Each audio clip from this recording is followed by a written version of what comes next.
Toothpaste na nakakaputi ng teeth? Well, andito yan sa ating Peg 6. Ang ganda nito kasi nga foam toothpaste siya. Ito yung toothpaste natin na pwede mo siyang gamitin as your toothpaste and as your mouthwash. Kaya naman sa laging nagmamadali dyan, nakalimutan yung toothbrush, ito ang perfect para sa atin. I-brush mo lang yan sa inyong mga teeth. Make sure lang ha, na soft brush lang ang gamitin natin. And then, babanlawan mo yan siya. See? Ganyan lang. Everyday, pwedeng-pwede mo tong gamitin. 3 times a day, okay?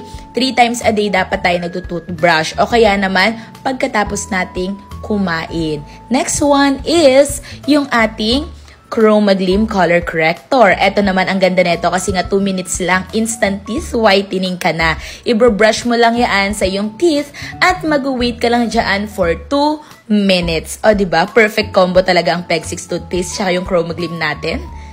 I-brush mo lang yan. Make sure na cover up lahat. And then, ayan na, mumugan lang natin. See visible results, lalong-lalo na kapag i-maintain. Okay? Everyday itong gamitin. Yun lang, try nyo na din.